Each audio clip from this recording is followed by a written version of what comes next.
Cibanco presenta.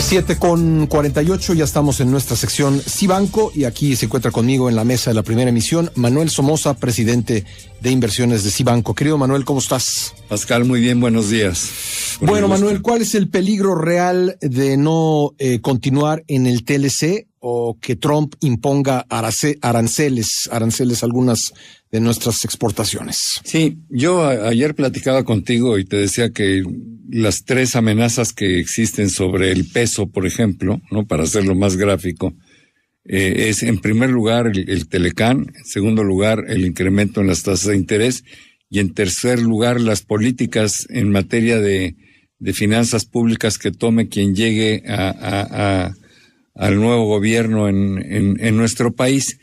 Pero hablando del primero, la verdad que el peligro es real. Estados Unidos es tremendamente importante porque es un país que consume el 30% de lo que se produce en todo el mundo. Eso es lo que le da su fuerza. Sí. En Estados Unidos, evidentemente, es mucho más importante la economía doméstica que la economía internacional. Es decir, la parte internacional dentro del Producto Interno Bruto norteamericano, pues a lo mejor representa 15-20%, cuando en otros países como México representa mucho más. Si Estados Unidos decidiera salirse del Tratado de Libre Comercio, esto iba a tener un efecto verdaderamente negativo en el empleo, en nuestras exportaciones. Uh-huh. Se caerían notablemente la inversión extranjera directa que tenemos todos los años. Claro, porque muchos invierten aquí, sí, por la ventaja del Telecán. Por supuesto, se suspenderían las nuevas inversiones.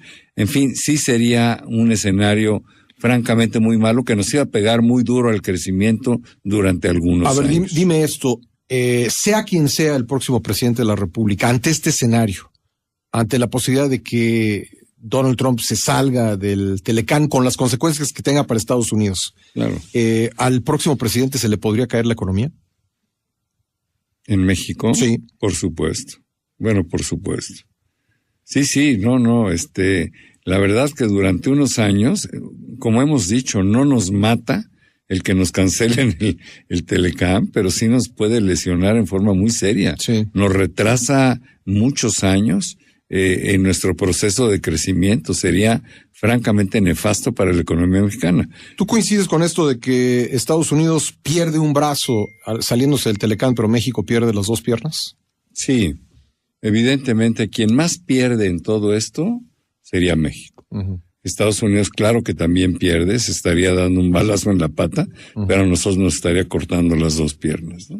Bueno, ¿y qué podemos hacer en un escenario así, Manuel? En el corto plazo, yo creo que lo que hay que hacer es lo que se está haciendo, negociar con inteligencia, ¿no? Uh-huh. Tratar de seguir empujando la carreta y tratar de convencer con base en razonamientos, lo cual es prácticamente imposible con una persona como Donald Trump. Pero paralelamente prepararnos para que esto no nos vuelva a pasar nunca.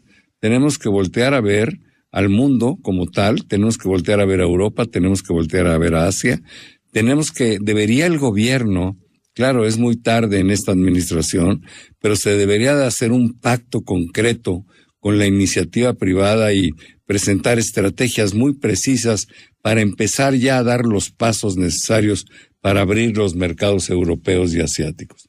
Tenemos ya toda la infraestructura de tratados hecha, sin embargo, la infraestructura real adentro del país no existe. Uh-huh. Siempre nos ocupamos mucho más de proveer el mercado norteamericano porque era lógico, es el que estaba más cerca, es el que era más rentable, es el que era más grandote. ¿Quién no quisiera tener una frontera como la que tenemos con los Estados Unidos? Como siempre se decía. Sí. Sin embargo, bueno, visto hoy a toro pasado, nos equivocamos porque uh-huh, nunca debimos haber sido tan dependientes de ese país como ahora. Uh-huh. Nadie se pudo haber imaginado que llegara un personaje como Donald Trump uh-huh, a la presidencia de ese país y que Estados Unidos diera una vuelta de 180 grados a sus políticas comerciales cuando había sido realmente el líder del libre comercio. Pero bueno, eso ya pasó.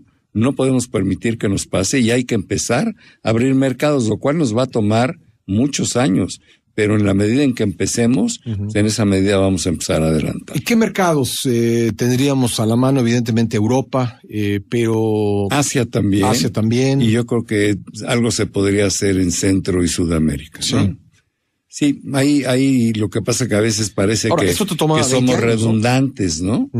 Bueno, el Tratado de Libre Comercio con Estados Unidos, para que empezara a madurar, tuvieron que pasar pues casi 15 años, ¿no? Hemos gozado muchos beneficios en los últimos 10, pero los primeros 15 fueron muy difíciles, o sea que pues hay que empezar por ahí, ¿no? Oye, qué irónico, cuando este tratado se estaba negociando, pues la insistencia era en que México iba a ser avasallado por Estados Unidos, que no iba a soportar la asimetría de las economías, y hoy la discusión es al revés, es Estados Unidos, es Donald Trump quien se queja de México como abusivo, como aprovechado, como el principal ganador de este Tratado de Libre Comercio de América del Norte. Bueno, es que es un tipo verdaderamente irracional, ¿no? Su simplismo en su manera de pensar ofende la inteligencia. Él cree que las relaciones comerciales es nada más cuánto te compro y cuánto te vendo. Y una relación con un país como México, con cualquier país del mundo, va mucho más allá de las importaciones y las exportaciones. Oye, ¿cómo se ha beneficiado el consumidor estadounidense? Bueno, ¿no? por un lado, eso es absolutamente cierto, Manuel. Claro.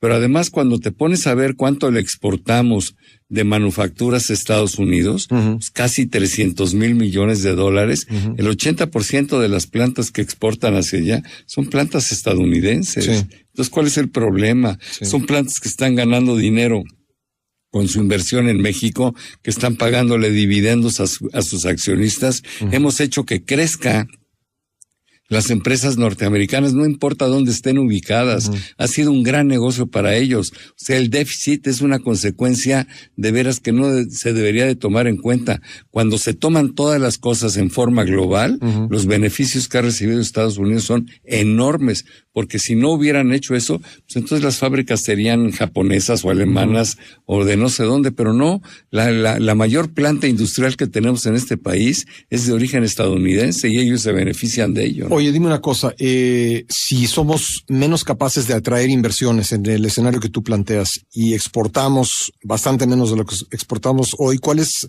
la perspectiva que se puede abrir para la deuda de México?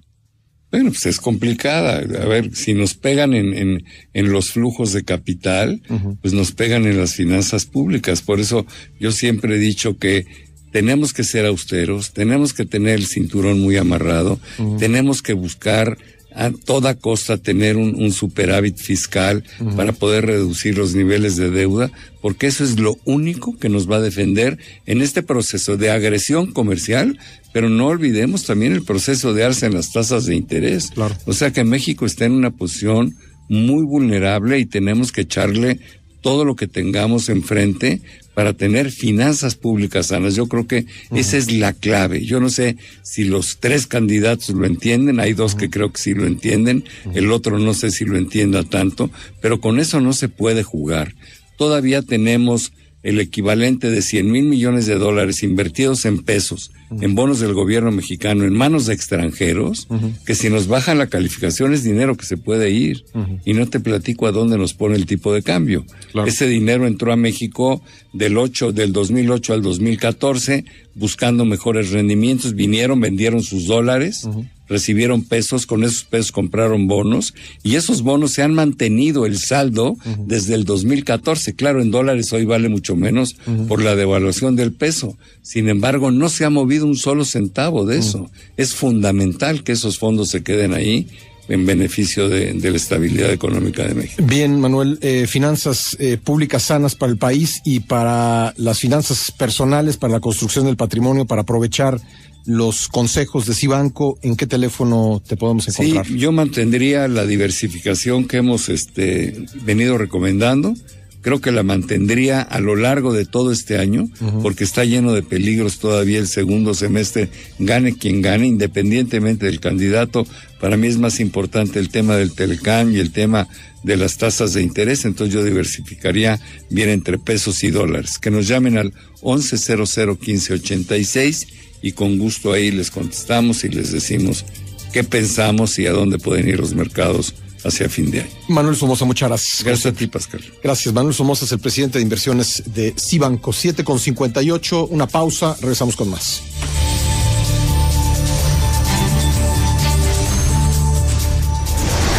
Cibanco presentó